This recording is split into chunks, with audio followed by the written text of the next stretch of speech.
അപ്പോൾ അധ്യക്ഷ പ്രസംഗം തുടങ്ങട്ടെ.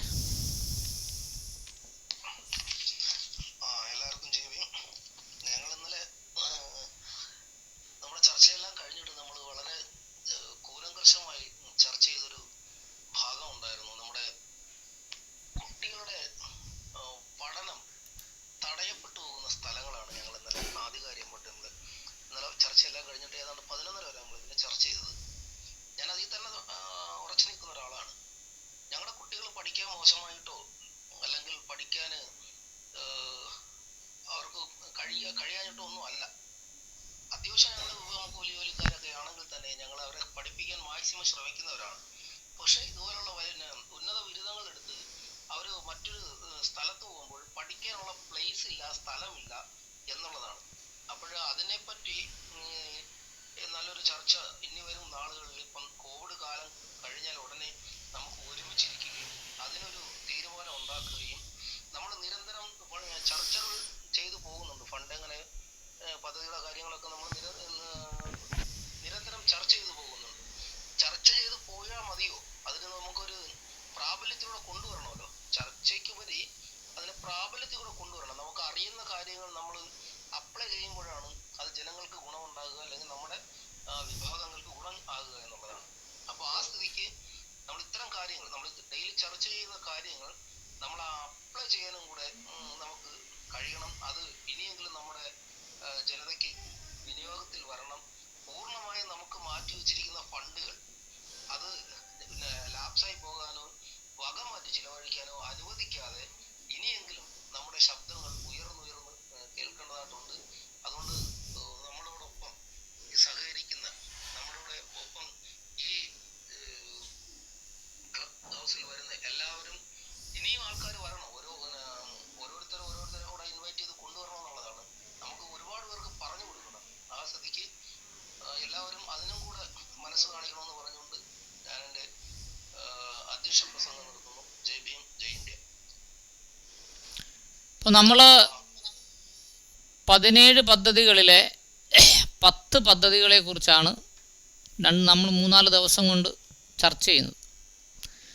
11ാമത്തെ പദ്ധതിയാണ് നമ്മളിപ്പോൾ പറയുന്നത്. തൊഴിലിനും പരിശീലനത്തിനും മാനവ വിഭവശേഷി വികസനത്തിനും 50 കോടി രൂപ. അതിനകത്ത് തൊഴിലുണ്ട്,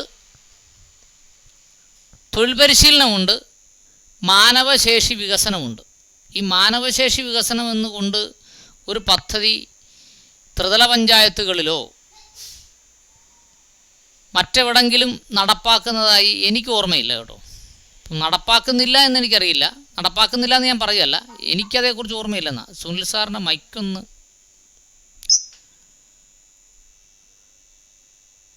അപ്പോൾ അങ്ങനെ ആർക്കെങ്കിലും ഓർമ്മയുണ്ടെങ്കിൽ ഒന്ന് ആ വിഷയം കൂടി അവതരിപ്പിച്ച് ചർച്ചയിൽ പങ്കെടുക്കണമെന്നാണ് എനിക്ക് നിർദ്ദേശിക്കാനുള്ളത്. അത് ഒന്ന് വായിച്ച് കേൾപ്പിച്ചിട്ട് അത് ഡിസ്കഷന് വെക്കണം. അത് ഒത്തിരി ഉണ്ട് കേട്ടോ. 2 പേജുണ്ട്, 2 പേജല്ല 1.5 പേജുണ്ട്, A4 സൈസിൻ്റെ. പട്ടികജാതിക്കാർ, പിന്നെ ഈ ഡോക്യുമെൻ്റ് എവിടെ നിന്ന് കിട്ടുമെന്ന് ചോദിച്ചാൽ, നിങ്ങൾക്ക് പ്ലാനിംഗ് കമ്മീഷൻ്റെ വെബ്സൈറ്റിൽ പോയാൽ എല്ലാ ഡിപ്പാർട്ട്മെൻറ്റിലെയും പണം വിനിയോഗിക്കുന്നതിൻ്റെ ഡീറ്റെയിൽസ് പ്ലാനിംഗ് കമ്മീഷനിൽ PDF ഫയലായിട്ട് കിടപ്പുണ്ട്. നിങ്ങൾക്ക് ആവശ്യമുള്ള ഡിപ്പാർട്ട്മെൻറ്റ് നിങ്ങൾക്ക് ഡൗൺലോഡ് ചെയ്ത് പ്രിൻ്റ് ചെയ്യാവുന്നതാണ്. ഇതൊരു സീക്രട്ട് ഡോക്യുമെൻ്റ് അല്ല, it is A public document. ഇപ്പം നമ്മളിപ്പോൾ ഇവിടുന്ന് സ്കാൻ ചെയ്ത് നിങ്ങളുടെ മെയിലിലേക്ക് അയച്ചു തരേണ്ട കാര്യമൊന്നുമില്ല. ഓക്കെ. പട്ടികജാതിക്കാർക്കിടയിലുള്ള തൊഴിലില്ലായ്മയുടെ കാരണം ആധുനിക തൊഴിലുകളുടെ നൈപുണ്യത്തിൻ്റെ അഭാവമാണ്. സർക്കാരിൻ്റെ കണ്ടെത്തലാണ്. ആധുനിക തൊഴിൽ ചെയ്യാനുള്ള നൈപുണ്യത്തിൻ്റെ അഭാവം ആണ് എന്നാണ് പറയുന്നത്, അല്ലാതെ അന്യസംസ്ഥാന തൊഴിലാളികൾ വന്നിട്ടല്ല. പട്ടികജാതി യുവാക്കളിലെ തൊഴിൽ പങ്കാളിത്തം വർദ്ധിപ്പിക്കുന്നതിനായി അവർക്ക് നൈപുണ്യ വികസന പരിപാടികൾ നൽകി വരുന്നു.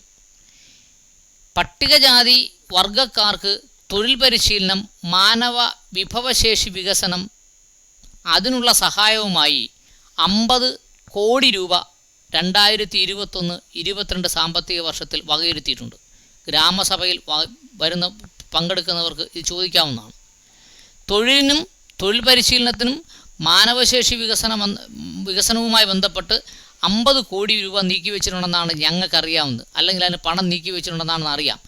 ഈ വാർഡിൽ, നമ്മുടെ വാർഡിൽ എത്ര രൂപ വന്നിട്ടുണ്ട്, എന്ത് തൊഴിൽ പരിശീലനമാണ് അല്ലെങ്കിൽ എന്ത് മാനവശേഷി വികസനമാണ് നമ്മുടെ വാർഡിൽ നടപ്പാക്കാൻ ഉദ്ദേശിക്കുന്നത് എന്ന ചോദ്യം ജനറലായിട്ട് ചോദിച്ചാലും കൊള്ളാം, സ്പെസിഫിക് ആയിട്ട് ചോദിച്ചാലും കൊള്ളാം. അങ്ങനെ ക്വസ്റ്റ്യൻ മോൾഡ് ചെയ്യാൻ നമുക്ക് പറ്റണം. സോക്രട്ടീസിൻ്റെ ഏറ്റവും വലിയ കഴിവ് അതായിരുന്നു, ടു ആസ്ക് ക്വസ്റ്റ്യൻസ്. അതുപോലെ നമ്മളൊക്കെ ഗ്രാമസഭ വെച്ചെന്ന് സോക്രട്ടീസ് ആവണം. അടുത്തത്, വ്യവസായം, കൃഷി, മൃഗസംരക്ഷണം എന്നീ വകുപ്പുകളുമായി കൂടിച്ചേർന്ന് നടപ്പിലാക്കുന്ന പ്രാദേശിക അധിഷ്ഠിത ജീവനോപാധി പരിപാടിയാണ് ഒന്ന്. 50 കോടിയിലെ ആദ്യത്തെ സാധനമാണ് വ്യവസായം, കൃഷി, മൃഗസംരക്ഷണം എന്നീ വകുപ്പുകളുമായി കൂടിയാലോചിച്ചുകൊണ്ട് നടപ്പാക്കുന്ന ഒരു പ്രാദേശിക ജീവനോപാധി പരിപാടിയാണ്. ജീവനോപാധി എന്ന് പറയാൻ നമുക്ക് ഡെയിലി ജീവിച്ചു പോകുന്നതിന് വേണ്ടിയുള്ളത്. കൃഷി ഡെയിലി ജീവിക്കുന്നതാണ്, മൃഗസംരക്ഷണം അതാണ്, വ്യവസായവും അങ്ങനെ തന്നെയാണ് പറഞ്ഞിട്ടുള്ളത്. ഓക്കെ. അടുത്തത്, സംഘടിത മേഖലയിൽ തൊഴിൽ ലഭിക്കുന്നതിന് വേണ്ടി പൊതുമേഖലാ സ്ഥാപനങ്ങളുടെയും ബന്ധപ്പെട്ട വകുപ്പുകളുടെയും അവയുടെ കീഴിലുള്ള പൊതുമേഖലാ സ്ഥാപനങ്ങളുടെയും അതുമായി ബന്ധപ്പെട്ട പൊതുമേഖലാ സ്ഥാപനങ്ങളുടെയും സഹായത്തോടെ പ്രദീപ് സാറേ മെച്ചപ്പെട്ട അംഗീകൃത പരിശീലന കേന്ദ്രങ്ങൾ അല്ലെങ്കിൽ സ്ഥാപനങ്ങൾ വഴിയുള്ള സംരംഭകത്വ വികസന പരിശീലന, നൈപുണ്യ വികസന പരിശീലനം, നൈപുണ്യ വികസനം. ഇപ്പം നമ്മൾ മനസ്സിലാക്കേണ്ടത്, ഇപ്പം നമ്മുടെ ഭരിക്കുന്ന ഗവൺമെൻറ് സ്പോൺസർ ചെയ്തുകൊണ്ട് ഇവിടെ ഒരു വലിയ പ്രൊപ്പഗാൻഡ നടത്തുന്നുണ്ട്. എത്രയാണ്? സംരംഭകത്വ വികസനത്തിന് വേണ്ടി 100 കോടി രൂപ. നിങ്ങളൊന്ന് ആലോചിച്ച് നോക്ക്, ആ ഹെഡിൽ എത്ര വന്നേക്കുന്നേ? 50 കോടി രൂപ. 50 കോടി രൂപ. വ്യവസായ പരിശീലനത്തിന് വേണ്ടി വേറെ ഹെഡിൽ 195 രൂപ, 195 കോടി രൂപ. നമ്മൾ മനസ്സിലാക്കണം, പത്രത്തിൽ വരുന്നതല്ല ബഡ്ജറ്റ്. ബഡ്ജറ്റ് യഥാർത്ഥത്തിൽ വരുന്നത് എവിടെയാണ്? ധനകാര്യ വകുപ്പ് ബഡ്ജറ്റ് പ്രസിദ്ധീകരിക്കുന്നതാണ്. അത് പ്രിൻ്റ് ചെയ്ത് പഠിക്കാൻ നമ്മൾ ശ്രമിക്കണം. മൂന്നാമത്തത്, പട്ടികജാതി വിഭാഗക്കാർക്ക് മുൻതൂക്കമുള്ള സ്വയം സഹായ സംഘങ്ങൾക്കു, പട്ടികജാതി കോപ്പറേറ്റീവ് സൊസൈറ്റികൾക്കും കുടുംബശ്രീയുടെ കീഴിലെ സ്വയം സഹായ സംഘങ്ങൾക്കും സ്വയം തൊഴിലിന് പരിശീലനം ലഭിച്ചതിൻ്റെ അടിസ്ഥാനത്തിലെ സാമ്പത്തിക സഹായം നൽകുക. അവിടെ വളരെ കൃത്യമായി പറഞ്ഞിട്ടുണ്ട്, പട്ടികജാതി വിഭാഗങ്ങൾക്ക് മുൻതൂക്കമുള്ള സ്വയം സഹായ സംഘം. മുൻതൂക്കമെന്നേ പറഞ്ഞിട്ടുള്ളൂ കേട്ടോ, അവർ മാത്രമുള്ളത് എന്ന് പറഞ്ഞിട്ടില്ല. പട്ടികജാതി വിഭാഗങ്ങൾക്ക് മുൻതൂക്കമുള്ള സ്വയം സഹായ സംഘങ്ങൾ, പട്ടികജാതി കോപ്പറേറ്റീവ് സൊസൈറ്റികൾ. ഇപ്പോൾ നമുക്ക് കോപ്പറേറ്റീവ് സൊസൈറ്റി ഉണ്ടോ? നമ്മൾ ഈ ഇരിക്കുന്നവരാരെങ്കിലും കോപ്പറേറ്റീവ് സൊസൈറ്റി അംഗമാണോ? അല്ലെങ്കിൽ നമുക്ക് കോപ്പറേറ്റീവ് സൊസൈറ്റി ഉണ്ടാക്കാൻ പറ്റുമോ? ഇതൊക്കെ ആലോചിക്കേണ്ടതാണ്. കോപ്പറേറ്റീവ് സൊസൈറ്റിയൊക്കെ ഉണ്ടെങ്കിൽ സർക്കാരിൻ്റെ കയ്യിൽ നിന്ന് ഫണ്ട് ഡിമാൻഡ് ചെയ്യാൻ പറ്റും. അപ്പോൾ കോപ്പറേറ്റീവ് സൊസൈറ്റി എങ്ങനെ തുടങ്ങണം എന്നതിനെക്കുറിച്ചും ഒരു പ്രായോഗികമായി നമ്മൾ പണ്ടൊരു ക്ലാസ് എടുത്തിട്ടുണ്ടായിരുന്നു. അപ്പോൾ അതിൻ്റെ വീഡിയോ നമ്മുടെ കിടക്കുന്നത്, കോപ്പറേറ്റീവ് സൊസൈറ്റികളെക്കുറിച്ച് ഒരു വീഡിയോ നമ്മുടെ കയ്യിൽ കിടപ്പുണ്ട് ഇപ്പോൾ. അല്ലാതെ വേണമെങ്കിൽ നമുക്ക് ഒരു ചർച്ചയും കൂടെ എങ്ങനെ കോപ്പറേറ്റീവ് സൊസൈറ്റി തുടങ്ങാം എന്നതിനെക്കുറിച്ച് ചർച്ച വേറെ വെക്കാവുന്നതാണ്. അപ്പോൾ നമ്മളെന്താ പറഞ്ഞത്? കോപ്പറേറ്റീവ് സൊസൈറ്റികളുടെയും കുടുംബശ്രീയുടെയും കീഴിലുള്ള സ്വയം സഹായ സംഘങ്ങൾക്കും സ്വയം തൊഴിലിന് പരിശീലനം ലഭിച്ചതിൻ്റെ അടിസ്ഥാനത്തിൽ സാമ്പത്തിക സഹായം നൽകുക എന്നതാണ് മൂന്നാമത്തെ പദ്ധതി. വ്യക്തികൾക്കും ഗ്രൂപ്പുകൾക്കും പരിശീലനം നൽകി സൂക്ഷ്മ സംരംഭങ്ങൾ തുടങ്ങുന്നതിനും സാമ്പത്തിക സഹായം നൽകും. സഹകരണ വകുപ്പിൻ്റെ കീഴിൽ രജിസ്റ്റർ ചെയ്തിട്ടുള്ള സഹകരണ സംഘങ്ങളെ പുനർജീവിപ്പിക്കും. ഇവിടെ കൃത്യമായി പറയുന്നുണ്ട്, സഹകരണ വകുപ്പിൻ്റെ കീഴിൽ രജിസ്റ്റർ ചെയ്യപ്പെട്ടുള്ള പല സഹകരണ സംഘങ്ങളും മരിച്ചുപോയി. കൊന്നതാരാന്ന് ചോദിച്ചാൽ അതിന് വ്യക്തമായൊരു മറുപടിയുണ്ട്. തക്കറ നമുക്ക് ആ ചർച്ചയിലേക്ക് പോകണ്ട, ഇവിടുത്തെ രാഷ്ട്രീയക്കാരാണ് എന്നെ കൊന്നത്. അതിനെ പുനർജീവിപ്പിക്കും എന്ന് പറഞ്ഞിട്ടുണ്ട്. അടുത്തത്, സ്വയം തൊഴിൽ പദ്ധതിക്ക് സബ്സിഡി നൽകുന്നതിന് വേണ്ടിയുള്ള ചെലവുകൾ. സ്വയം തൊഴിൽ പദ്ധതിക്ക് സബ്സിഡിയും നൽകും. ഇപ്പം പണ്ട് നമ്മൾ പറയുന്നത്, കഴിഞ്ഞ വർഷം പറഞ്ഞ ഈ സബ്സിഡി പരിപാടികളെല്ലാം നിർത്തിയെന്നാണ്. എന്തിന്? സർക്കാരിൻ്റെ ബഡ്ജറ്റിൽ സബ്സിഡി ഉണ്ട്, അതിനുവേണ്ടി പൈസ അനുവദിക്കുന്നുണ്ട്. കല, കായികം, സിനിമ, ഗോത്ര സംസ്കാരം എന്നീ മേഖലകളുടെ കഴിവ് തെളിയിച്ച പട്ടികജാതിക്കാർക്ക് പരിശീലനം ഉൾപ്പെടെയുള്ള മാനവിക വികസനം നടത്തും. ഏത് മേഖലയിലാണ്? കല, കായികം, സിനിമ, ഗോത്ര സംസ്കാരം. ഇത്തരം കാര്യങ്ങൾക്ക് ആണ് എന്ത് കൊടുക്കുന്നത്? മാനവശേഷി വികസനം കൊടുക്കുന്നത്. ഈ ഗോത്ര സംസ്കാരം എന്ത് മാനവശേഷി വികസനത്തിൽ പെടുമെന്ന് എനിക്കറിയത്തില്ല കേട്ടോ. കല ഓക്കെ, കായികവും ഓക്കെ, സിനിമയും ഓക്കെ ഒരു മാനവശേഷി വികസനമാണ്. സിന്ധു നദിയുടെ സംസ്കാരത്തിലേക്ക് തിരിച്ചു പോകുന്നത് ഒരു മാനവശേഷി വികസനം ആണോ എന്ന് ചോദിച്ചാൽ എനിക്കറിയില്ല. എങ്കിലും ഞാൻ അങ്ങൊരു സംശയം പ്രകടിപ്പിച്ചതാണ്. വകുപ്പിന് കീഴിലുള്ള അപ്രൻറ്റിസ് ക്ലാർക്ക് കം ടൈപ്പിസ്റ്റിന് പ്രതിമാസ സ്റ്റൈഫൻഡ്. അപ്പോൾ അപ്രൻറ്റിസിന് ആയിട്ടുള്ളവർക്ക് ക്ലാർക്ക് കം ടൈപ്പിസ്റ്റ് വകുപ്പിന് കീഴിലുണ്ട്, അവർക്ക് പ്രതിമാസ സ്റ്റൈഫൻഡുകൾ കൊടുക്കും. SC പ്രൊമോട്ടർമാർക്കുള്ള ഓണറേറിയവും പരിശീലനത്തിലുള്ള ചെലവും, അത് SC പ്രൊമോട്ടർമാർക്ക് മാത്രമേ ആ പൈസ കിട്ടൂ. SC പ്രൊമോട്ടർമാർ എന്ത് പ്രൊമോഷനാണ് നമുക്ക് നടത്തുന്നതെന്നുള്ളത് രണ്ടാമത്തെ ക്വസ്റ്റ്യനാണ്. നാടൻ കലാമേള, ഗദ്ദിക, സാഹിത്യോത്സവം, ടൂറിസം പ്ലോട്ടുകൾ മുതലായവയ്ക്ക് വേണ്ടിയുള്ള ധനസഹായം. ഇത് ഫ്ലോക്ലോർ അക്കാഡമി എന്ന് പറഞ്ഞൊരു സ്ഥാപനമുണ്ട് കേരളത്തിൽ. അപ്പോൾ അതാണ് നാടൻ കലാമേളയെ പ്രോത്സാഹിപ്പിക്കുന്നത്. അപ്പം അതിനും ഗദ്ദിക എന്ന് പറഞ്ഞാൽ ഒരുതരം കലാപരിപാടിയാണ്, ആദിവാസി മേഖലയിൽ കാണപ്പെടുന്ന ഒരുതരം കലാപരിപാടിയാണ് ഗദ്ദിക. പിന്നെ സാഹിത്യോത്സവം, ടൂറിസം പ്ലോട്ടുകൾ മുതലായവയ്ക്ക് വേണ്ടി സഹായം നൽകുന്നുണ്ട്. അടുത്തത് സാംസ്കാരിക പരിപാടികൾ, വാണിജ്യമേളകൾ, തൊഴിൽ മേളകൾ എന്നിവയിൽ പങ്കെടുക്കുവാനും സംഘടിപ്പിക്കാനും എന്ത് കൊടുക്കുന്നുണ്ട്? പണം അനുവദിക്കുന്നുണ്ട്. വിദേശത്ത് തൊഴിൽ തേടുന്ന പട്ടികജാതി യുവാക്കൾക്കായുള്ള സാമ്പത്തിക ധനസഹായം, അത് എവിടെയാണ്? ഇപ്പോൾ കോർപ്പറേഷൻ വഴിയാണ് കൊടുക്കുന്നത്. പട്ടികവർഗ വികസന കോർപ്പറേഷൻ വഴിയാണ് കൊടുക്കുന്നത്. കോർപ്പറേഷനുമായി സമീപിക്കേണ്ടതാണ്. Civil service examination training society, pre examination training സെൻ്ററുകൾ, centre for research and education of social transformation CREST, പിന്നെ സൈബർ ശ്രീ, മറ്റ് പ്രസക്തമായ സ്ഥാപനങ്ങൾ അവർക്ക് അനുയോജ്യമായ പ്രോജക്റ്റുകൾ സമർപ്പിച്ചുകൊണ്ട് ഇത്രയും പരിപാടികൾ ഇവിടെ നടത്തുന്നുണ്ട്. Civil service examination training society കേരളത്തിലുണ്ടായിരുന്നു, ഇപ്പം ഇല്ല. അത് നമ്മുടെ ഗവൺമെൻറ് വന്ന് പൂട്ടി. തിരുവനന്തപുരത്തുണ്ടായിരുന്നു, വെള്ളയമ്പലത്ത്. ഇപ്പം നിലവിലുള്ളതായി എനിക്കറിയില്ല കേട്ടോ. ഇല്ല എന്ന് ഞാനങ്ങ് പറഞ്ഞെന്ന് വിചാരിച്ച് നിങ്ങൾ അന്വേഷിക്കൂ, കണ്ടെത്താം, ഉണ്ടെങ്കിൽ കണ്ടെത്താം.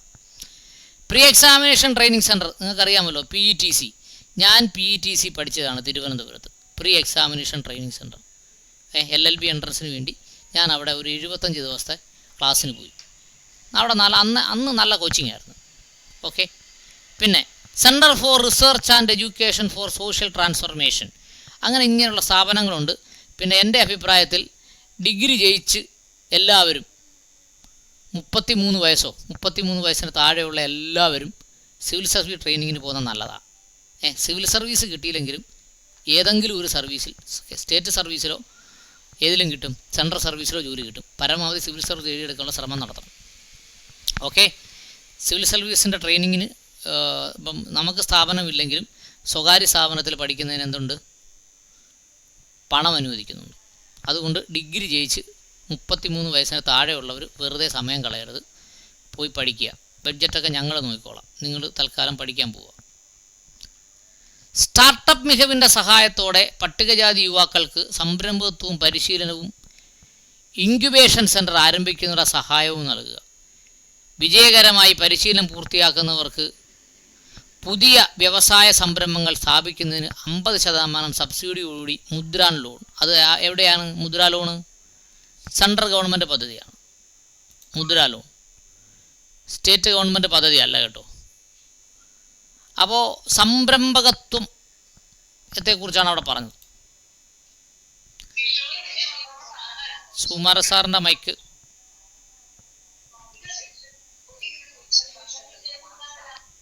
യെസ്.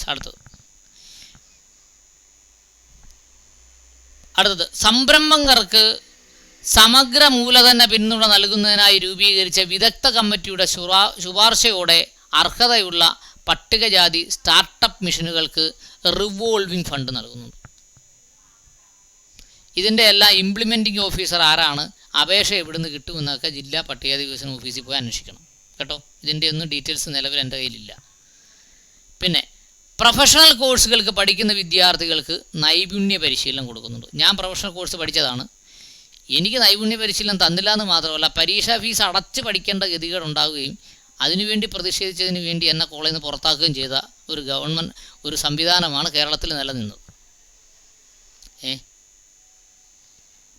അവസാന വർഷ കോഴ്സുകൾക്ക് പഠിക്കുന്ന വിദ്യാർത്ഥികൾക്ക് ഭാവിയിൽ അനുയോജ്യമായ ജോലി തിരഞ്ഞെടുക്കുന്നതിന് വേണ്ടിയുള്ള കരിയർ ഓറിയൻറ്റേഷൻ പ്രോഗ്രാം നടക്കുന്നുണ്ട്.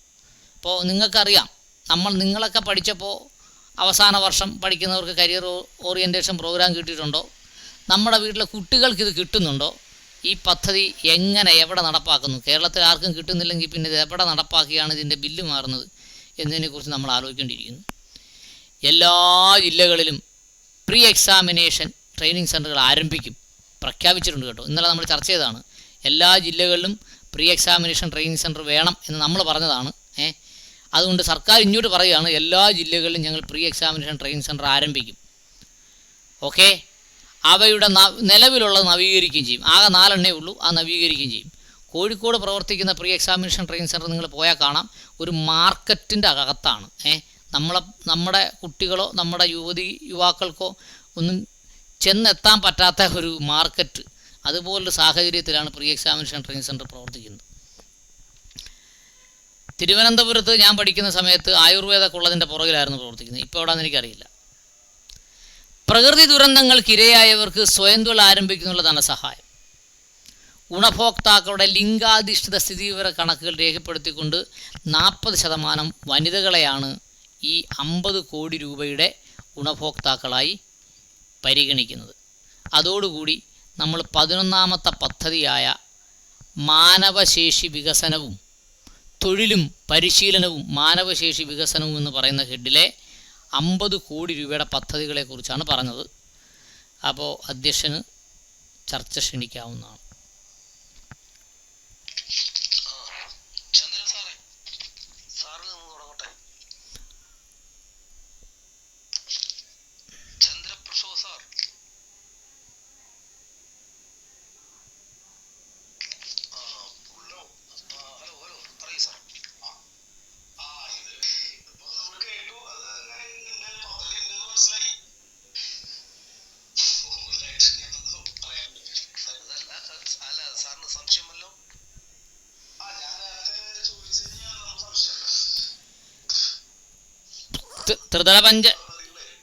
ത്രിതല പഞ്ചായത്തിൻ്റെ കാര്യമല്ലേ?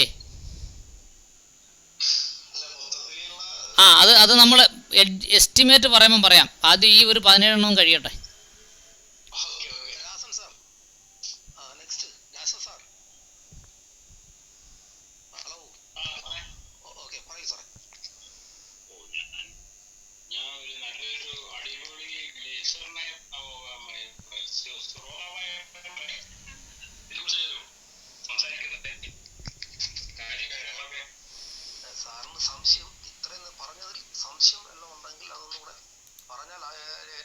സംശയം കേട്ടതിന് ശേഷം അവസാനം ഒന്നുകൂടെ പറഞ്ഞു പോകുന്നതായിരിക്കും. അതുകൊണ്ടാണ് സംശയം വല്ലതും ഉണ്ടോ? അല്ല, ഇതില് ഈ പറഞ്ഞ സംശയമൊന്നുമില്ല. ഓക്കെ ഈ കാര്യങ്ങൾ എന്താ പറയാ, നമ്മുടെ പഞ്ചായത്ത് ലെവലിൽ പോയി കഴിഞ്ഞാൽ നമുക്ക് സത്യം പറഞ്ഞാൽ അത് അറിയുള്ളൂ. അവർ എന്ത് ചെയ്യുന്നു നോക്കുമ്പോഴല്ലേ ശരിക്കുള്ള സംശയം വരുള്ളൂ. അത് നമ്മുടെ സഹോദരൻ ഒരാൾ പറഞ്ഞ പോലെ, സാർ പറഞ്ഞ പോലെ അപ്ലൈഡ് ലെവലിൽ പോകുമ്പോഴാണ് ശരിക്കും പറഞ്ഞാൽ അതിന്റെ ഒരു 100,000 സംശയം വരിക. സംശയം ദേഷ്യമൊക്കെ വരുന്നു. അതുകൊണ്ട് ഞാൻ നമ്മുടെ ഇപ്പോഴത്തെ ക്ലാസ്സിൽ സംശയം ഇല്ല എന്ന് നമുക്ക് അടുത്ത ആളെ വിളിക്കട്ടോ? ഇല്ല മനസ്സിലായി, കാര്യം മനസ്സിലായി. പ്രകാശൻ സാർ.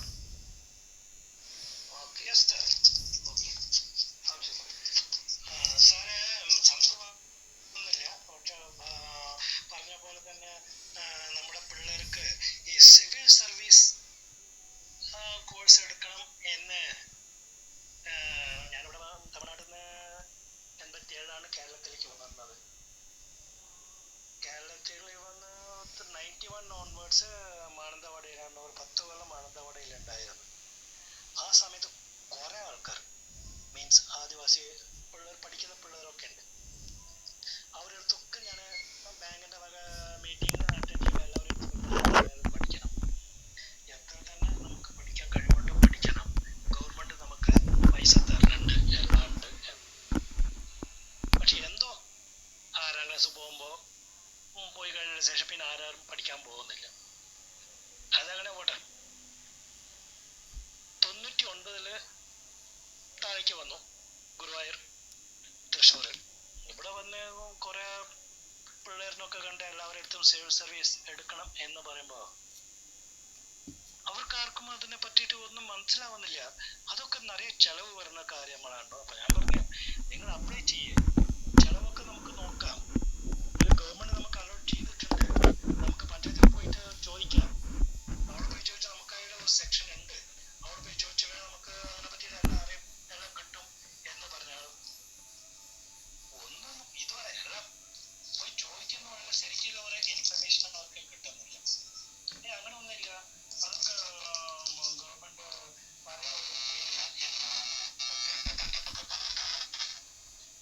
ഏതായാലും ഒരു പേഴ്സണൽ ഇത് നോക്കണം പറഞ്ഞു. മാരേജിന്റെ വിഷയത്തില് നമുക്ക് ഇങ്ങനെ നോക്കുമ്പോൾ 75% SLC കഴിഞ്ഞാൽ പിന്നെ ഈ കൽപ്പണി, ഡ്രൈവറ്, ക്ലീനറ് ഇങ്ങനത്തെ തൊഴിലേക്കാണ് എല്ലാവരും തിരിഞ്ഞപ്പോൾ ഈ 25% മിക്കതും ഡിഗ്രി ഒക്കെ എടുക്കാന്ന് പറഞ്ഞാൽ ഒരു 5% മാത്രമേ പ്രൊഫഷണൽ കോഴ്സായിട്ട് പോകുന്നുള്ളൂ.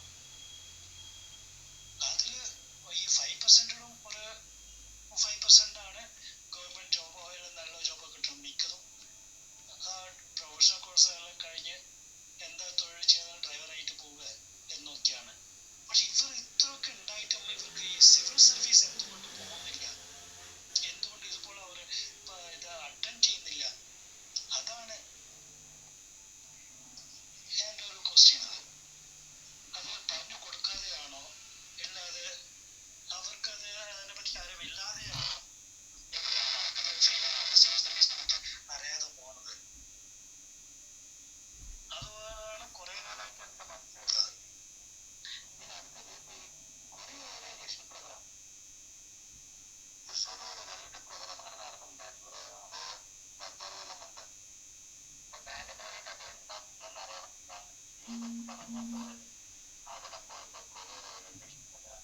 ചെറുതായിട്ടാണ് നടത്തുന്നത്. എന്തെന്നാ ഈ പ്രൊഫഷണൽ കോഴ്സ് കഴിഞ്ഞ ഉടനെ അവർക്ക് ഏതിലേക്ക് പോകണം. അവിടെ വന്ന പിള്ളേരൊക്കെ കാണുമ്പോൾ ഒരു 10-500 പേര് ഉണ്ടാവും. ആ ഒരു 10 പേരെ നമ്മുടെ ആ പിള്ളേർ ഉണ്ടാവുള്ളൂ. ശരി സാറേ, മാറ്റർ സാറിന് ഇതാണ്. അപ്പൊ ഇമാതിരി പ്രോഗ്രാം നമ്മുടെ പിള്ളേർക്ക് എങ്ങനെ അത് അവർക്ക് പറഞ്ഞു കൊടുക്കാൻ പറ്റും? അതാണ് അത് നിരന്തരം നമ്മൾ നമ്മൾ ഇനി പ്രാക്ടിക്കലായിട്ട് രംഗത്തോട്ട് ഇറങ്ങുമ്പോൾ, നമ്മളുടെ ഇത്രയും പേര് രംഗത്തോട്ട് ഇറങ്ങുമ്പോഴത്തേക്ക് അത് പ്രാക്ടിക്കൽ ആവും സാർ. ഓക്കെ, നെക്സ്റ്റ് ആളെ വിളിക്കട്ടോ സാർ?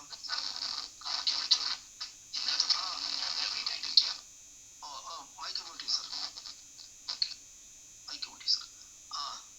മഹേഷ് സാർ, സാറിന് ഈ ക്ലാസ് എടുത്ത ഇത്രയും പറഞ്ഞ കാര്യത്തിൽ സാറിന് എന്തെങ്കിലും സംശയമുണ്ടോ? സംശയം ഉണ്ടെങ്കിൽ ആ സംശയം മാത്രം ചോദിക്കും സാർ.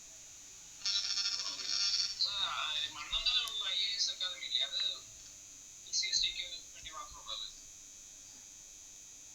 കേരളത്തിൽ തിരുവനന്തപുരത്ത് മാത്രമേ ഉണ്ടായിരുന്നുള്ളൂ. മണ്ണന്തലയിലുള്ളത് SC/STക്ക് മാത്രമുള്ളതല്ല, അത് വേറെ ജനറൽ വിഭാഗത്തിൻ്റെയും കൂടി ആയിരിക്കും. നമുക്കും കൂടെ അഡ്മിഷൻ കിട്ടുമായിരിക്കാം. അവിടെ സീറ്റ് ഉണ്ട്, അതിന് എക്സാം നടത്തി. അതുപോലെ തന്നെ ഞാൻ സാർ ഇന്നലെ പറഞ്ഞപ്പോൾ ഞാൻ SC ഡിപ്പാർട്ട്മെന്റ് സൈറ്റിൽ കയറുന്നുണ്ട്. അപ്പോൾ നമുക്ക് സിവിൽ സർവീസ് പഠിക്കാൻ വേണ്ടി ഇപ്പോൾ പ്രൈവറ്റ് ആയിട്ട് പോവുകയാണെങ്കിൽ തന്നെ നമുക്ക് ഗ്രാൻഡ് ഉണ്ട്, ഏകദേശം 1 ലക്ഷം രൂപയുടെ ഗ്രാൻഡ്.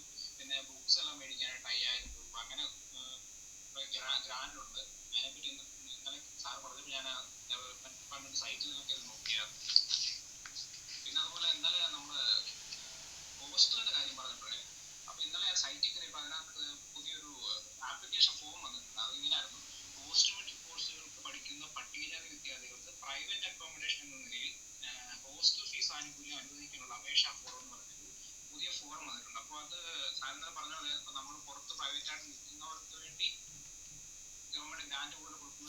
അത് ഫസ്റ്റ് ഇയറിനില്ല സാർ.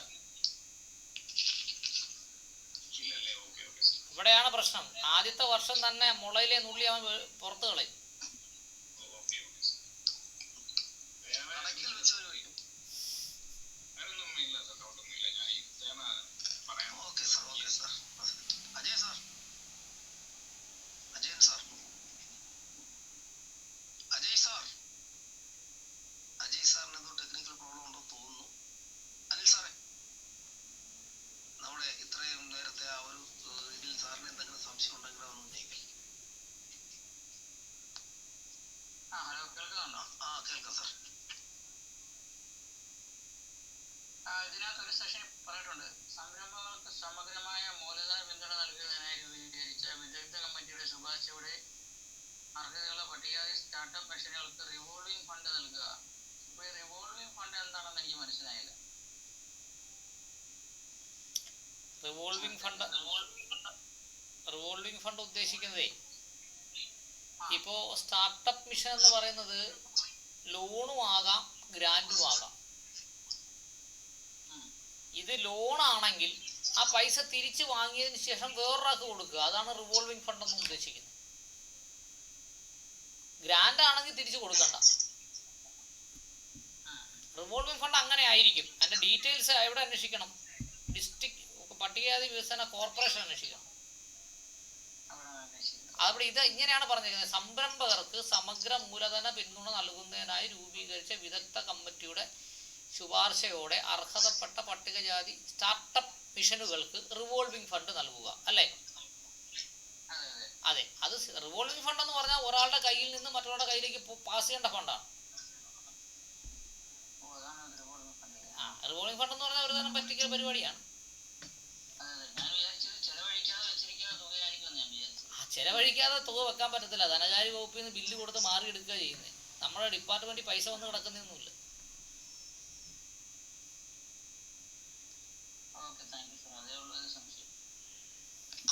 സുനിൽ സാർ,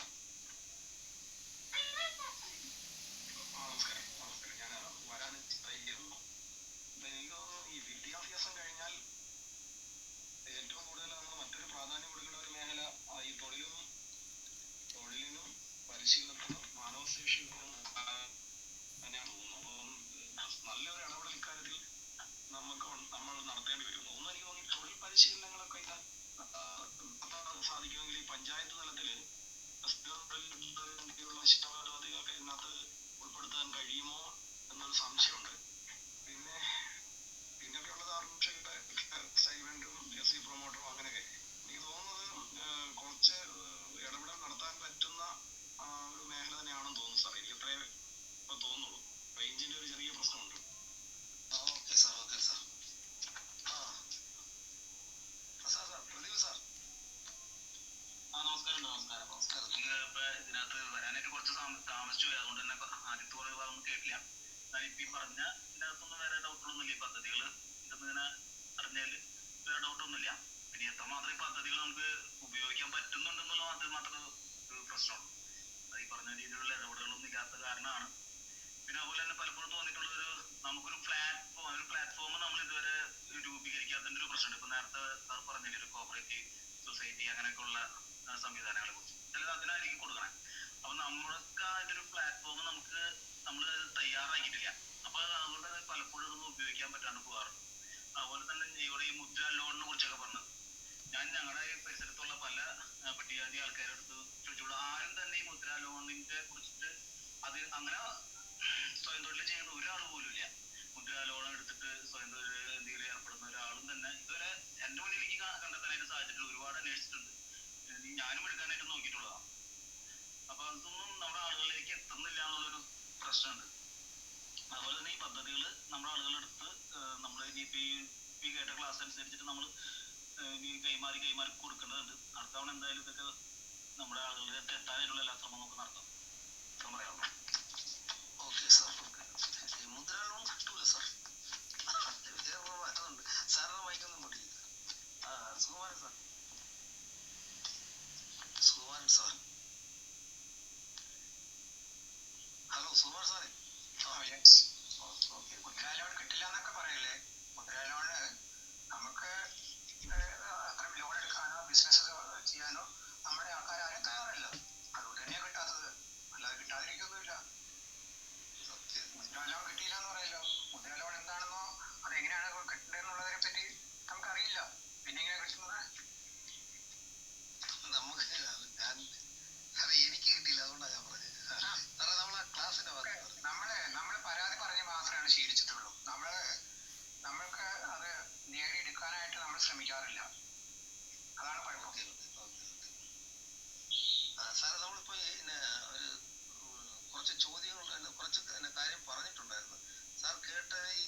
സാറിന് സംശയങ്ങൾ എന്തെങ്കിലും?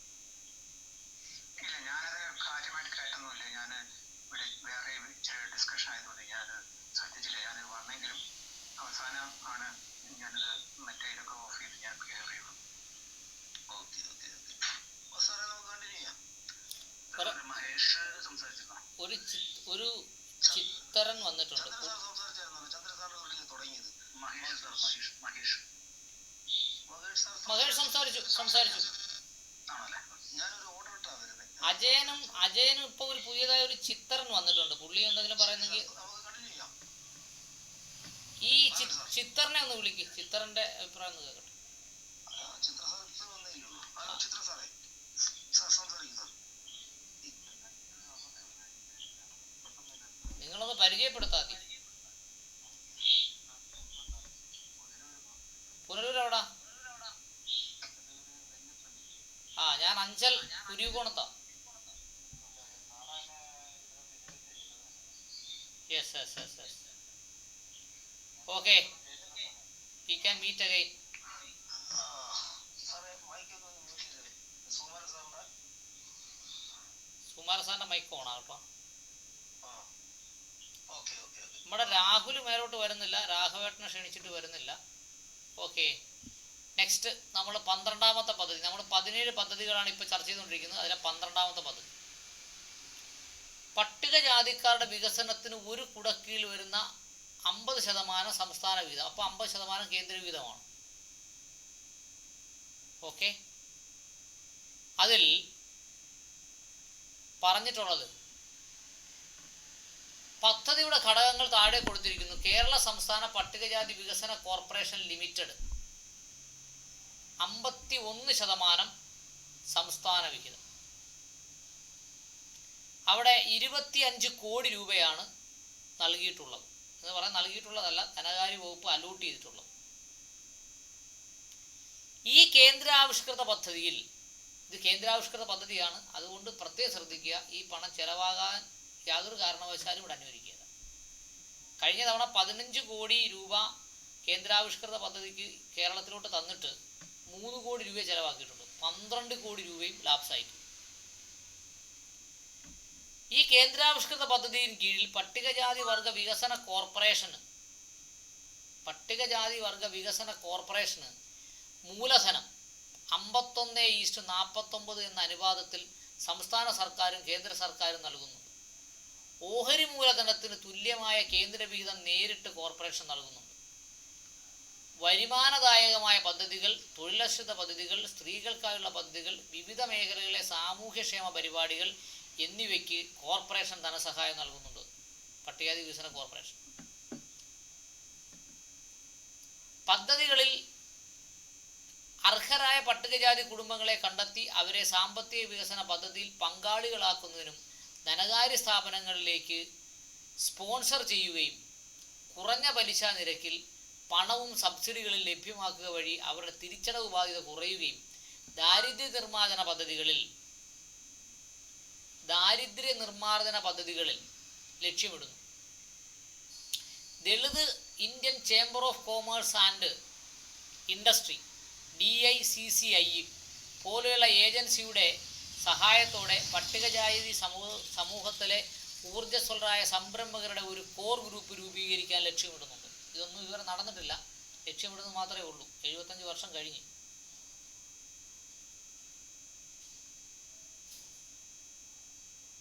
ഓക്കെ, ഭൂരിപക്ഷം വരുന്ന പാവപ്പെട്ടവർക്കുള്ള മൈക്രോ ഫിനാൻസ് വായ്പ തടസ്സം വരാതെ പട്ടികജാതി സംരംഭങ്ങൾക്ക് മൈക്രോ, ചെറുകിട, ഇടത്തരം സംരംഭങ്ങൾ ആരംഭിക്കുന്നതിന് വേണ്ടി സഹായം നൽകാനും ഉദ്ദേശിക്കുന്നുണ്ട്. പ്രളയബാധിത പട്ടികജാതി കുടുംബങ്ങൾക്ക് ഭവന നിർമ്മാണത്തിനും ഭവന പുനരുദ്ധാരണത്തിനും വായ്പ, കാർഷിക, ക്ഷീര മേഖലകളിലെ പ്രവർത്തനങ്ങൾക്കിടെയും പ്രവർത്തന മൂലധനം, വ്യക്തിഗത വായ്പ എന്നിവ നൽകുന്നതിനുള്ള വ്യവസ്ഥയും ഉൾപ്പെടുത്തിയിട്ടുണ്ട്. നമ്മൾ വളരെ ശ്രദ്ധിക്കേണ്ട ഒരു കാര്യമാണ്. വായ്പ കൂടുതലും കാർഷിക മേഖലയിലാണ് തരുന്നത്. നമുക്ക് ഭൂമിയില്ല. ഇപ്പം കാർഷിക മേഖലയിൽ നമുക്ക് ലോണ് കിട്ടുമോ, വായ്പ കിട്ടുമോ? ഇല്ല. പിന്നെ അടുത്ത ക്ഷീര മേഖലയിലാണ്. 3 സെൻറ്റ്, 4 സെൻറ്റ്, 5 സെൻറ്റ് ഒക്കെ ഉള്ള ആൾക്കാർ എത്ര പശുവിനെ വളർത്തും ക്ഷീരമേഖലയിൽ? ഇതിൻ്റെ പ്രായോഗികതയും കൂടി നമ്മൾ എന്ത് ചെയ്യണം, ചർച്ച ചെയ്യപ്പെടണം. ഒരു കർഷകനാകണമെങ്കിൽ എത്ര ഭൂമിയാണോ വേണ്ടത് അത്രയും ഭൂമി നമ്മുടെ എത്ര പേരുടെ കയ്യിലുണ്ട്? ഇപ്പോൾ കാർഷിക മേഖലയിൽ ലോണ് കൊടുത്താൽ നമുക്ക് കിട്ടുമോ? അങ്ങനെ മാനദണ്ഡങ്ങളെ പരിഷ്കരിച്ചുകൊണ്ടും പദ്ധതികളെ പരിഷ്കരിച്ചുകൊണ്ടും ബഡ്ജറ്റ് അവതരിപ്പിക്കണമെന്ന നിർദ്ദേശം അത് സർക്കാരുകൾ എന്ത് ചെയ്യുന്നത് പോലെ ചെയ്യാൻ പാകത്തുള്ള പ്രതിധ്വനിയായി നമുക്ക് പോകണം. ഇല്ലെങ്കിൽ പറ്റുന്നത് എന്താണെന്നറിയാമോ? 25 കോടി രൂപയാണുള്ളത്. രാമേട്ടൻ്റെ മൈക്ക്. അപ്പോൾ 25 കോടി രൂപയാണ് ഈ മേഖലയിൽ ഉൾപ്പെടുത്തിയിട്ടുള്ളത്. അപ്പോൾ അവിടെ നമ്മൾ കാർഷിക മേഖലയെക്കുറിച്ചും ക്ഷീരമേഖലയെക്കുറിച്ചും നമ്മൾ കൃത്യമായി ആലോചിക്കണം. 2021-22 പദ്ധതിയുടെ വിവിധ പരിപാടികൾക്കായി 25 കോടി രൂപ നീക്കിവെച്ചിട്ടുണ്ട്. 51% സംസ്ഥാന വിഹിതവും പദ്ധതിയുടെ വിവിധ ഘടകങ്ങളിൽ ഗുണഭോക്തൃ അധിഷ്ഠിത പദ്ധതികൾ, വിവിധോദ്ദേശ യൂണിറ്റ്, ലോണ്, വാഹന വായ്പ, ചെറുകിട വായ്പാ പദ്ധതി, ലഘു വ്യവസായ യോജന, സ്ത്രീ ശാക്തീകരണ പദ്ധതി, മഹിളാ സമൃദ്ധി യോജന, സ്റ്റാർട്ടപ്പ് സംരംഭങ്ങൾ, പ്രവാസികളുടെ പുനരുദ്ധാരണത്തിന് വേണ്ടിയുള്ള വായ്പ, വിദേശത്ത് തൊഴിൽ തേടുന്നവർക്കുള്ള വായ്പ, വിദേശ വിദ്യാഭ്യാസത്തിനുള്ള പണം, വിവാഹ ധനസഹായം, വിദേശ വിദ്യാഭ്യാസം, അതിന് 2 തവണ പറഞ്ഞിട്ടുണ്ട്, ഭവന നിർമ്മാണവും നവീകരണവും, മൃഗസംരക്ഷണം എന്നിവയ്ക്ക് വേണ്ടിയും വായ്പ കൊടുക്കുന്നുണ്ട്. അപ്പോൾ നമ്മൾ മനസ്സിലാക്കേണ്ടത്, നമ്മളീ പറഞ്ഞ ഭവന നിർമ്മാണം ഗ്രാൻഡ് ഉണ്ട്, അപ്പോൾ വായ്പയുടെ പുറകെ നമ്മൾ പോകുമോ? ഇല്ല. ഭവന നവീകരണം ഗ്രാൻഡ് ഉണ്ട്, അപ്പോൾ വായ്പ വാങ്ങുമോ? ഇല്ല. വിദേശ വിദ്യാഭ്യാസം ഗ്രാൻഡ് ഉണ്ട്, ഗ്രാൻഡ് എന്ന് പറഞ്ഞാൽ തിരിച്ചടക്കണ്ട, അപ്പോൾ വായ്പയ്ക്ക് പോകുമോ എന്ന് ആലോചിക്കണം. അപ്പോൾ വായ്പയ്ക്ക് പോകുന്നവരുണ്ടാവും, അത് വേറെ കാര്യം. പിന്നെ വിവാഹ ധനസഹായം ഗ്രാൻഡ് ഉണ്ട്, ലോണിൻ്റെ ആവശ്യമില്ല. അങ്ങനെ ഗ്രാൻഡ് കൊടുക്കുന്ന പദ്ധതിക്കും കൂടി ലോണിൻ്റെ ഫെസിലിറ്റി ഉണ്ടാക്കിയിട്ടുണ്ട് എന്നത് എനിക്ക് മനസ്സിലാവാത്തൊരു കാര്യമാണ്. ഓക്കെ, അപ്പോൾ ഞാനിത് കൃത്യമായി വായിച്ച് പറഞ്ഞതാണ്. അപ്പോൾ അധ്യക്ഷൻ്റെ തീരുമാനമനുസരിച്ച് നമുക്ക് ഈ വിഷയത്തിലും കൂടി താല്പര്യമുള്ളവർക്ക് ഏത് ആംഗിളിൽ വേണേലും ചർച്ച ചെയ്യാം. ചന്ദ്രപ്രഭ സാർ, സാറിന് തന്നെ തുടങ്ങട്ടെ. ചന്ദ്രൻ സാർ.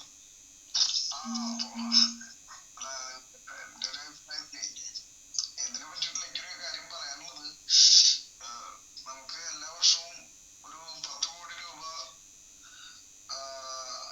തിരിച്ചടവിൽ 10 കോടി രൂപ ഒരാൾക്ക് 10 ലക്ഷം രൂപ വെച്ചിട്ട് തിരിച്ചടവില്ലാതെ ബിസിനസ്സിന് വേണ്ടിയിട്ട് ലോണ് കൊടുക്കുന്ന ഒരു പദ്ധതി വേണമെന്നാണ് ഞാൻ ആഗ്രഹിക്കുന്നത്. ഇതിൽ സംശയം ഇല്ല. രാഫൽ സാർ. രാസൽ സാർ.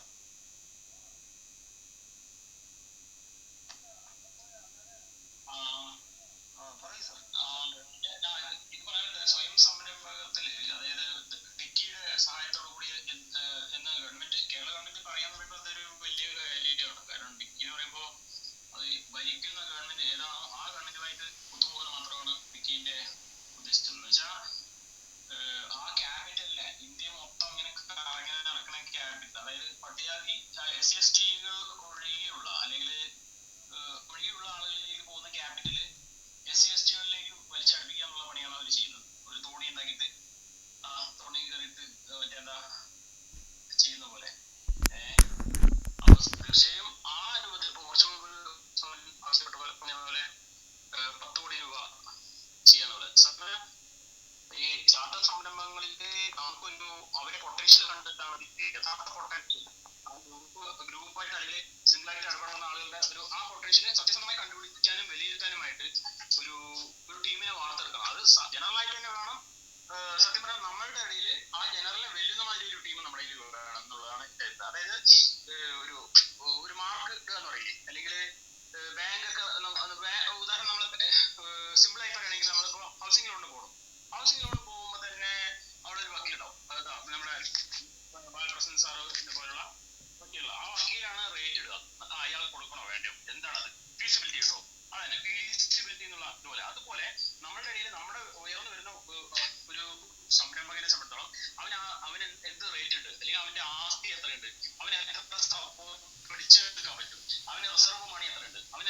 റിസർവ് സപ്പോർട്ട് ഉണ്ട് എന്നൊക്കെ ഒരു രേഖ നമുക്ക് ഉണ്ടാക്കാൻ കഴിയണം. നമ്മുടെ ടീമിനെ രൂപപ്പെടുത്തി വെക്കണം. ആ ഒരു ടീമിനെ കൂടെ നമുക്ക് വാർത്തെടുക്കാൻ കഴിയും.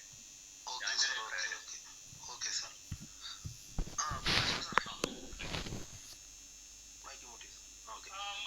റസിദ പറഞ്ഞു തന്നെ എൻ്റെ അഭിപ്രായം, വേറെ അഭിപ്രായമില്ല. Okay okay. Ajay sir,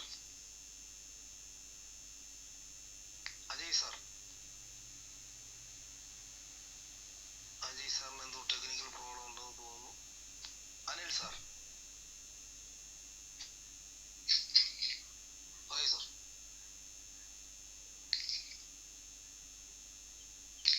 Anil sir continue. Anil sir continue.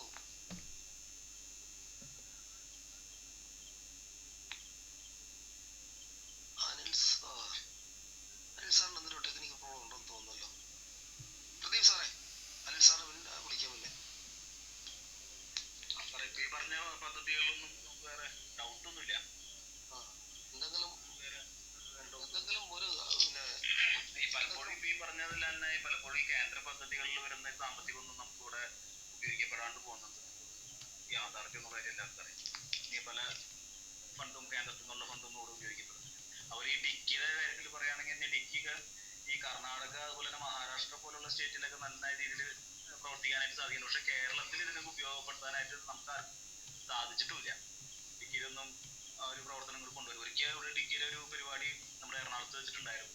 അന്ന് ആ പരിപാടിക്കകത്ത് കൂടുതൽ ആളുകൾ പുറമെയുള്ള ആളുകൾ പങ്കെടുത്തിട്ടുണ്ടായിരുന്നു. നമ്മുടെ തന്നെ കൂട്ടത്തിലുള്ള ബിസിനസ്സുകാർ കർണാടക മഹാരാഷ്ട്ര പോലുള്ള സംസ്ഥാനങ്ങളിൽ ഒരുപാട് ബിസിനസ്സുകാർ പട്ടികജാതിക്കാരുണ്ട്. പക്ഷെ കേരളത്തിലേക്ക് വരുമ്പോൾ ഒരു രീതിയിലും ബിസിനസ്സിലേക്ക് വരാത്ത പട്ടികജാതിക്കാരാണ് നമുക്ക് കാണാനായിട്ട് സാധിക്കുന്നത്. പിന്നീട് അത് എന്തുകൊണ്ടാണെന്നുള്ളത് നമ്മുടെ പ്രശ്നമാണോ, ഇനിയിപ്പോൾ നമുക്കൊരു രീതിയിലുള്ള ഒരു സഹായങ്ങൾ കിട്ടാത്തതിന്റെ വിഷയമാണോ എന്നുള്ളത് നമുക്ക് ചോദിക്കും. Okay sir. Anil sir, Anil സാറിന് എന്തോ പ്രോബ്ലം ഉണ്ടല്ലോ. സുകുമാരൻ സാർ, എനിക്ക് തോന്നുന്നത് ഈ ബിസിനസ്സിന്റെ കാര്യമുള്ള കാര്യങ്ങളിൽ പട്ടികജാതിക്കാരെ ഇപ്പോഴും പിന്നോട്ട് നിൽക്കുന്നതിന്റെ കാര്യം എന്താ വെച്ചാൽ അവര് അതേപ്പറ്റി ഇതുവരെയും ആലോചിച്ചിട്ടില്ല. അതായത് സ്വാതന്ത്ര്യം കിട്ടിയ ശേഷം 75 വർഷം കഴിഞ്ഞെങ്കിലും നമ്മള് സ്വാതന്ത്ര്യത്തിന് മുമ്പ് ഉണ്ടായിരുന്ന ഒരു സംവരണവും ജോലി സംവരണവും ഇതൊക്കെ ആയിട്ട് നമ്മൾ പോകുന്നേ ഉള്ളൂ. അതൊക്കെ ഗവൺമെന്റുകൾ അത് എടുത്തു കളഞ്ഞു. അതിന്റെ പ്രതിഫലനമാണ് നമ്മൾ കാണുന്ന പല സ്ഥാപനങ്ങൾ പ്രൈവറ്റൈസ് ചെയ്യുന്നു. ഇതിനടുത്ത് ജോലി ഇല്ലാതെ പോകുന്നു, അല്ലെങ്കിൽ ഇത് പോസ്റ്റുകൾ കുറയ്ക്കുന്നു. ഇതൊക്കെ ഇതിന്റെ ഭാഗമാണ്. അപ്പൊ നമ്മൾ അതിനെ എതിരായിട്ട് നമ്മൾ യാത്ര ചെയ്തിട്ട് കാര്യമില്ല.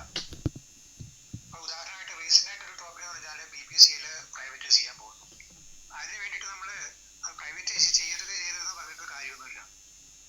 സർക്കാരിന്റെ കാഴ്ചപ്പാട് എന്താണെന്ന് വെച്ചാൽ ഇത് പെട്രോളിയം പ്രൊഡക്റ്റ് ഉണ്ടാക്കില്ല, കട്ട സർക്കാരിന്റെ ജോലി എന്ന് വിശ്വസിക്കുന്ന ഒരു ഇതാണ്. അപ്പൊ അതുകൊണ്ടാണ് അത് പ്രൈവറ്റൈസ് ചെയ്യുന്നത്. അപ്പോ ഈ പട്ടികജാതിക്കാരുടെ ഉന്നമനം ഉണ്ടാവണമെങ്കിൽ ഇനി ഈ സർക്കാരിന്റെ റിസർവേഷൻ എന്ന് പറയുന്ന നോക്കിയിരിക്കാതെ സർക്കാർ കൂടുതലും സംരംഭകർക്കാണ് പ്രാധാന്യം കൊടുക്കുന്നത്. അതിൽ തന്നെ പട്ടികജാതിക്കാർക്ക് ഇഷ്ടം മാതിരി ഓപ്പർച്യൂണിറ്റീസ് ഉണ്ട്. മുദ്ര ലോൺ എന്നൊക്കെ പറയുന്നത് അതാണ്. എനിക്കെന്റെ ഞാൻ അതിനകത്ത് ഡയറക്റ്റ് ഇൻവോൾവ് ചെയ്യാനായിട്ടുള്ള താല്പര്യമില്ലാത്ത ഒരു സീനിയർ സിറ്റിസൺ ആയതുകൊണ്ട് ഞാൻ അതേപ്പറ്റി കൃത്യമായിട്ടൊന്നും ഞാൻ നോക്കി വെച്ചിട്ടില്ല. എന്നിരുന്നാലും ഞാൻ അതിൻ്റെ അത്തരം സെമിനാറുകളെ കാര്യങ്ങളൊക്കെ ഞാൻ അറ്റൻഡ് ചെയ്യാറും വായിക്കാറും പഠിക്കാറും ഉള്ളതുകൊണ്ടാണ് ഞാൻ പറയുന്നത്.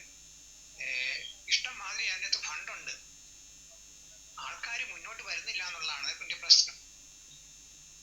ഇപ്പോ ഈ പട്ടികജാതിക്കാർ ഉന്നമനം ഉണ്ടാവണമെങ്കിലാണ് എന്തെങ്കിലും നമ്മളെ കയ്യിൽ ഒരു കിട്ടുന്ന കാശ് ഉടനെ വേറൊരാൾക്കാണ് പോകുന്നത്. ആ പട്ടികജാതിക്കാരുടെ അടുത്ത് ഇങ്ങനെ സർക്കുലേഷൻ നടക്കുന്നില്ല. അങ്ങനെ സർക്കുലേഷൻ നടന്നാൽ മാത്രമാണ് അവിടെ ആ വിഭാഗത്തിന് ഉന്നമനം ഉണ്ടാവുള്ളൂ. അപ്പൊ അതുകൊണ്ട് ഇക്കാലത്ത് നമ്മള് ഈ ബിസിനസ് കാര്യങ്ങളിലും അത്തരം സംരംഭകരും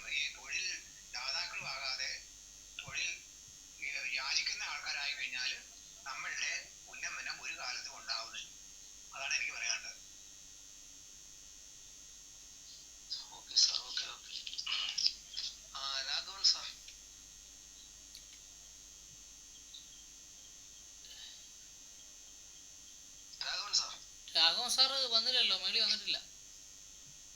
രാമൻ അനിൽ സാറിന് വല്ലതും പറയണ്ടോ സാർ? ഇല്ല. പ്രദീപ് സാറിന്റെ മൈക്ക് ഒന്ന് പറ്റിയാണ് സാർ. സാറേ, ഇനിയൊരു ചർച്ചയ്ക്ക് ഇനിയൊരു ഇത് പറയാനുള്ള ടൈം ഉണ്ടോ? ഒരു ചെറിയ പാരഗ്രാഫ് ഉണ്ട്, ബി, അതങ്ങ് പറയാം. സി എന്ന് പറയാൻ പറ്റുമെന്ന് തോന്നുന്നില്ല.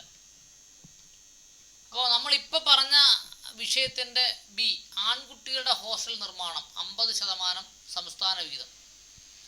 25 25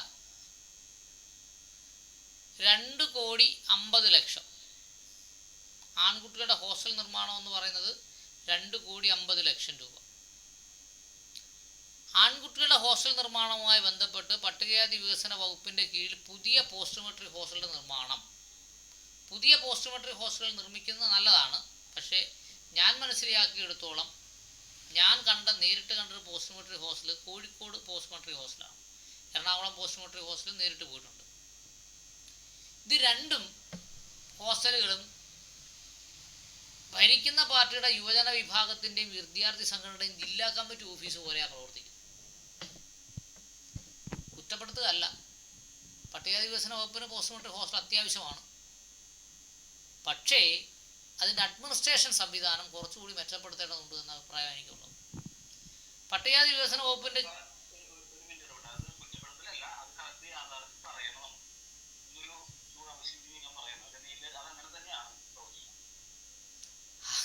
താങ്കൾ അവിടെ പഠിച്ചതുകൊണ്ട് താങ്കൾക്കറിയാം, പഠിക്കാത്തവർക്ക് അറിയത്തില്ലല്ലോ. ഞാൻ ആ ഹോസ്റ്റലിൽ സാധാരണ പോയി കിടന്നുറങ്ങുന്നതാണ്, എനിക്കറിയാതെ അവിടെ എന്താ സംഭവിക്കുന്നത്. ഞാൻ കിടന്നുറങ്ങുന്നത് എനിക്ക് ഹോസ്റ്റലില്ലാഞ്ഞിട്ടല്ല, അവിടുത്തെ അറ്റ്മോസ്ഫിയർ അറിയാൻ വേണ്ടി പോയി കിടക്കുന്നതാണ്. അപ്പോൾ പട്ടികജാതി വികസന വകുപ്പിൻ്റെ കീഴിൽ പട്ടികജാതി വികസന വകുപ്പിൻ്റെ കീഴിലെ പുതിയ പോസ്റ്റ് മെട്രിക് ഹോസ്റ്റലുടെ നിർമ്മാണം, നിലവിലുള്ള നിർമ്മാണ പ്രവൃത്തികളുടെ പൂർത്തീകരണം, അറ്റകുറ്റപ്പണികൾ എന്നിവയ്ക്ക് വേണ്ടി ഉള്ള പദ്ധതിയാണ് 2,50,00,000 രൂപ. പട്ടികജാതിക്കാർക്കായി എല്ലാ ജില്ലകളിലും 11 പോസ്റ്റ് മെട്രിക് ഹോസ്റ്റലുകളും 42 പ്രീ മെട്രിക് ഹോസ്റ്റലുകളുമാണുള്ളത്. നോക്കണേ, പ്രീ മെട്രിക് ഹോസ്റ്റൽ 42 എന്ന് പറഞ്ഞാൽ 10ാം ക്ലാസ്സിന് താഴെ ഉള്ളവർക്ക് 42 ഹോസ്റ്റൽ, 10ാം ക്ലാസ്സിന് മുകളിൽ പഠിക്കുന്നവർക്ക് 11 എന്ന് പറഞ്ഞാൽ നമ്മൾ കൂടുതലും 10ാം ക്ലാസ്സിന് താഴെ പഠിച്ചാൽ മതി എന്ന ഒരു സങ്കല്പത്തിൽ നിന്നുണ്ടായതാണോ ഈ റേഷ്യോ എന്നൊരിക്കലും സംശയമുണ്ട്. ഇപ്പോൾ 11 പോസ്റ്റ് മെട്രിക് ഹോസ്റ്റലുകളും 42 പ്രീ മെട്രിക് ഹോസ്റ്റലുകളും ഉണ്ട്. 6 കോർപ്പറേഷനുകളിൽ ആൺകുട്ടികൾക്ക് പ്രീ മെട്രിക് ഹോസ്റ്റലുകൾ നിർമ്മിക്കുന്നതിനുള്ള തുകയും ഇതിൽ ഉൾപ്പെടുത്തിയിട്ടുണ്ട്. അപ്പോൾ 6 കോർപ്പറേഷൻ ഉണ്ടെങ്കിലും അവിടെ ആൺകുട്ടികൾക്ക് പോസ്റ്റ് മെട്രിക് ഹോസ്റ്റലില്ല, പിന്നെ പെൺകുട്ടികളുടെ കാര്യം പ്രത്യേകിച്ച് പറയണം. അപ്പോൾ അതാണ് അവസ്ഥ. ഇപ്പോൾ 2021-22 ഈ പദ്ധതിക്ക് 50% സംസ്ഥാന വിഹിതമായും 2,50,00,000 രൂപ വകയിരുത്തിയിട്ടുണ്ട്. ഇതാണ് നമ്മളിപ്പോൾ പറഞ്ഞ് ബി എന്ന് പറയുന്ന പദ്ധതി പറയുന്നത്. സി എന്ന് പറയുന്ന പദ്ധതി ഏതാണ്ട് സി എന്ന് പറയുന്ന പദ്ധതിയും 10 മണിക്കൂർ കൊണ്ട് തീരത്തില്ല, അതുകൊണ്ട് സി നമുക്ക് നാളെ നോക്കാം. അപ്പോൾ ഇതിനെക്കുറിച്ച് ഇന്നലെ നമ്മൾ അടിവരയിട്ട് പറഞ്ഞത്, കുട്ടികൾക്ക് ഡിഗ്രി തലത്തിലോ പ്രീ ഡിഗ്രി തലത്തിലോ പിന്നെ LLB പോലെയുള്ള പ്രൊഫഷണൽ കോഴ്സിനോ പോകുന്നവർക്ക് അച്ഛൻ്റെ കയ്യിൽ പൈസ ഇല്ലെങ്കിൽ 1ാം വർഷം പഠിക്കാൻ പറ്റുകയില്ല എന്ന് പറഞ്ഞ് ഹോസ്റ്റൽ അടിയന്തരമായി വേണമെന്നായിരുന്നു ഏറ്റവും കൂടുതൽ ചർച്ച നടന്നത്. അപ്പോൾ ആ വിഷയമാണ് 2,50,00,000 രൂപയാണ് അനുവദിച്ചിട്ടുള്ളത്. ഹോസ്റ്റലിൻ്റെ പണി നടന്ന നമ്മുടെ യുവതലമുറയ്ക്ക് കൊള്ളാം. അത് നമുക്ക് എന്ത് ചെയ്യാം, അതാണ് നമ്മൾ നോക്കേണ്ടത്. അപ്പോൾ ഞാൻ നിർത്തി. ഓക്കെ.